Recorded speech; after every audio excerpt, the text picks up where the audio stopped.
Latest है वो ये है कि इमरान खान साहब की बहनें और उनके पार्टी के लोग उन्हें मिलने के लिए पहुंचे थे, लेकिन कल जब इमरान खान साहब का स्टेटमेंट आया और उसके जो असरात हैं वो ये है कि जो भी गेम डाली गई थी एस्टेब्लिशमेंट की जानिब से कि पाकिस्तान तहरीक इंसाफ बहुत तकसीम हो गई है, एक ये खेल खेला गया था, चंद लोगों को इस्तेमाल किया गया जो पाकिस्तान तहरीक इंसाफ का हिस्सा हैं। और मैं उन्हें बदनीयत नहीं कहता, एस्टेब्लिशमेंट करती है कि उनको थोड़ा सा आसरा करती है कि आपके थ्रू हम इमरान खान को बाहर निकाल देते हैं, आप बड़े इंपॉर्टेंट आदमी हैं। वो बंदा चला जाता है, इमरान खान से बात करता है, उसकी मिन्नत तरला करता है, बाहर आ कहता है जी मैं निकालूंगा। अब हर एक के अंदर हीरो तो होता है ना, जब आप पॉलिटिक्स करते हैं तो आपको बड़ा शौक होता है कि आप ज़्यादा मकबूल हो जाए या आपका ज़्यादा नाम हो जाए या आप सबसे आगे निकल जाए। इमरान खान को मैं निकाल कर लाया हूँ, तो इस चक्कर में वो लोगों को इस्तेमाल करते हैं। हालांकि इमरान खान साहब ने सारा बयानिया ही तोड़ दिया। उन्होंने कहा जी मैंने तो किसी को नहीं कहा कि जाके मुज़ाकरात करो या कोई डील करो मेरे लिए, मैंने बिल्कुल नहीं कहा। हाँ, लोग ख्वाहिशात का इजहार करते हैं। उन्होंने दो लोगों के नाम लिए, एक अली अमीन का नाम लिया और एक नाम लिया आजम सवाती साहब का। तो तीसरा नाम इमरान खान साहब ने इसलिए नहीं लिया कि वो इतना इंपॉर्टेंट था नहीं, बैरिस्टर सैफ का।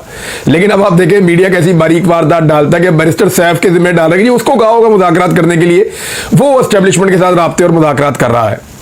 तो बैरिस्टर साहब के राब्ते और मुज़ाकरात ख़त्म कब होते हैं? जो उनको करवाने पड़ेंगे।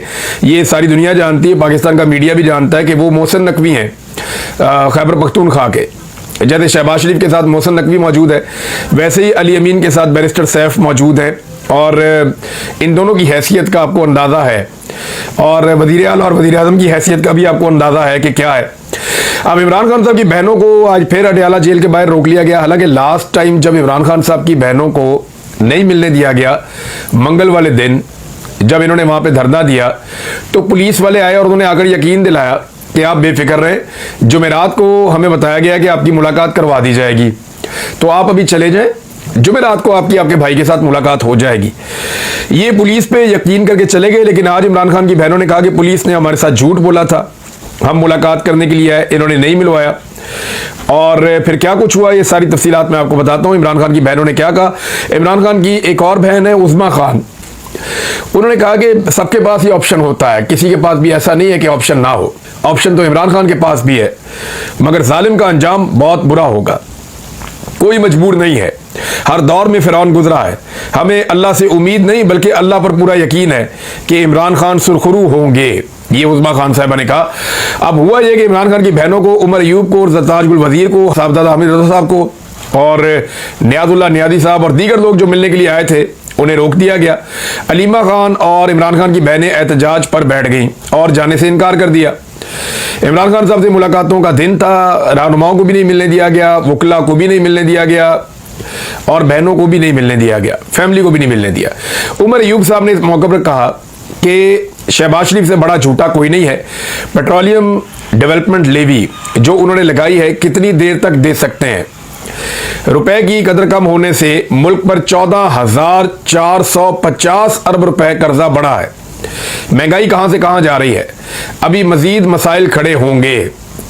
पेट्रोलियम मसनूआत में कह रहे हैं जी हम कीमतों में कमी नहीं कर रहे, हम फायदा बलूचिस्तान को देंगे। कैसे देंगे जी आप? क्या अगर आप पेट्रोल की कीमतें कम कर देंगे तो फिर आप बलूचिस्तान को फायदा नहीं देंगे? क्या बलूचिस्तान के लोगों से आप टैक्स नहीं लेते? क्या सिंध के लोगों से आप टैक्स नहीं लेते? क्या पंजाब और खैबर पख्तूनख्वा, गिलगित बल्तिस्तान और आज़ाद कश्मीर के लोग आपको टैक्स नहीं देते? तो वो जो टैक्स आपको मिलता है उस पैसे से आपने डेवलपमेंट करनी है ना। जो बेशुमार पैसा आपको मिलता है उससे आपने डेवलपमेंट करनी है। या फिर आपने अब पेट्रोलियम मसनूआत में कीमतें बढ़ा के अपने सड़कें बनानी है जी। सड़क नहीं बन सकती जब तक कि हम पेट्रोल की कीमत नहीं बढ़ा देंगे। पूरी दुनिया में कीमत कम होती चली जा रही है, पाकिस्तान में कम नहीं हो रही बल्कि बढ़ती चली जा रही है। इस पर मिफ्ता इस्माइल साहब ने भी एक स्टेटमेंट दिया है, वो स्टेटमेंट मैं यहीं पे आपके साथ शामिल कर देता हूँ। फिर बाकी जो जेल के बाद होता रहा वो सारी चीज़ें मैं आपको बाद में बताता हूँ। मिफ्ता इस्माइल साहब कहते हैं ये जो पेट्रोलियम मसनूआत की कीमतों में इजाफा के हवाले से कि आलमी मंडी में कीमतें बढ़ी तो पाकिस्तान में भी बढ़नी शुरू हो गई और बढ़ी, और जब कम हुई तो पाकिस्तान में कम होनी चाहिए थी। हुकूमत ने मार्च अप्रैल में लेवी में इजाफा किया। पेट्रोलियम लेवी 80 रुपये फ़ी लीटर है। सिर्फ 2 महीनों में अवाम को रिलीफ देने की बजाय हर माह 34 अरब रुपए के इजाफी टैक्स आयद किए गए। ये एक मिनी बजट है, ये दावा किया जनाब हुकूमत ने। अच्छा, इसमें एक चीज़ आप और याद रखें कि हुकूमत कहती क्या है। यानी ऐसी ढीठ और बेशर्म हुकूमत है कि वो साफ कहते हैं जी हम ये रिलीफ अवाम को मुंतकिल नहीं कर रहे, और चौड़े होके कह देते हैं भाई आलमी मंडी में कीमत कम हुई है, आप कीमत कम कर नहीं रहे, क्यों? जब आलमी मंडी में कीमत बढ़ती है तो आप कहते हैं जी दिल पे पत्थर रख के हम कीमत बढ़ा रहे हैं। भाई जब कीमत कम हो रही है तो कम भी करो ना, ये बेशर्मी और ढिठाई नहीं है तो और क्या है। अच्छा जी आगे चलें कि जेल में फिर क्या होता रहा। अडियाला जेल के बाहर पूरा एक मेला ही आज लगा हुआ था, सब लोग मिलने के लिए गए थे और वहां पे एक तनाज़ा हर दफा खड़ा हो जाता है। उन्होंने कहा जी कि बलूचिस्तान को कैसे फायदा देंगे। उमर अयूब साहब ने कहा कि पेट्रोलियम मसनूआत में कीमतों में कमी का कौन से फंड है जो वहां लगाएंगे, हुकूमत झूठ बोलकर फ्रॉड कर रही है। अख्तर मेंगल का रास्ता रोका गया और कौमी असम्बली में हुकूमत के किसी एमएनए को कहा जाए कि वो बगैर सिक्योरिटी के बलूचिस्तान जाकर दिखाए। बलूचिस्तान का वजीर आला बगैर सिक्योरिटी के कोयटा से बाहर नहीं जा सकता, बगैर सिक्योरिटी के कोयटा में नहीं फिर सकता, बाहर जाने की बात कर रहे हैं। अलीमा खान साहिबा ने कहा कि इनको रोका गया, दागल के मकाम पर पुलिस नाके पर रोका गया और दूसरी दोनों बहनों को भी रोक दिया गया। अहले खाना ने एहतजाज किया, उन्होंने कहा हम यहाँ से नहीं जाएंगे, हमें यकीन दहानी करवाई गई थी और हमें कहा गया था कि जुमेरात को आपकी मुलाकात करवाएंगे, फिर रोक लिया गया। अच्छा इसके बाद जरताज गुल वजीर साहबा पहुंची, उनको भी इसी नाके पे रोक लिया गया और उन्होंने बताया जी पूरा रोड बंद किया हुआ है, इन्होंने तमाशा लगाया हुआ है, इतना खौफ है इन्हें, हमारे लीडर से मिलने नहीं दे रहे। अता तारड़ एक नालायक इंसान है, गैर संजीदा इंसान है, अगर खौफ नहीं तो अडियाला रोड को क्यों बंद किया हुआ है। साहबजादा हामिद रजा साहब को भी इसी मुकाम पर रोका गया। उन्होंने कहा जी हमारे पास कोई रास्ता नहीं निकला सिवाय इसके कि हम पुरअमन तौर पर यहाँ आने की कॉल दें। लार्जर बेंच के फैसले आए हैं।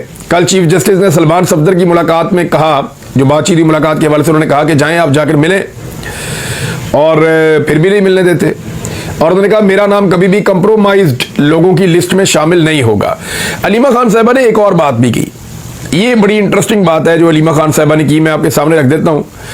अलीमा खान साहिबा ने कहा जी कि जो लोग बिना लिस्ट के इमरान खान साहब से मिल लेते हैं वो अपने दोस्तों से कहकर हमारी भी मुलाकात करवा दें, क्योंकि हमारे तो कोई दोस्त नहीं है। अब ये एक तरह का ताना भी है और एक तरह से शर्मिंदा करने की कोशिश भी है कि हमें मिलने नहीं दिया जा रहा और आप लोग अपने ताल्लुकात लगा के इमरान खान साहब से मिल लेते हैं, तो हमारी भी मुलाकात करवाई जाए।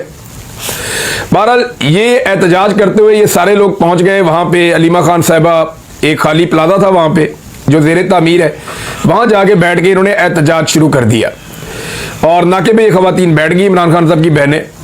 फिर एसपी नबील खोकर की सरबराही में पुलिस की इजाफी नफरी वहां पे पहुंची। पुलिस के जब शोर शराबा किया, पुलिस ने उनके ऊपर थोड़ा क्रैकडाउन किया तो कारकुनान को मुंतशिर किया गया। फिर इमरान खान की बहनों ने एक प्लाजे के अंदर पनाह ले ली।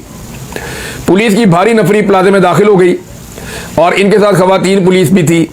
पुलिस ने जो प्लाजे का मालिक है उसको तलब कर लिया और उसे कहा कि जी फौरी तौर पे दफ्तर को ताले लगाओ, प्लाजे को बंद करो। प्लाजे का मैनेजर जो है वो ताले लेके पहुंच गया। तो आप अंदाजा करें कि ये इतनी रियासत खौफजदा है कि पिछली मरतबा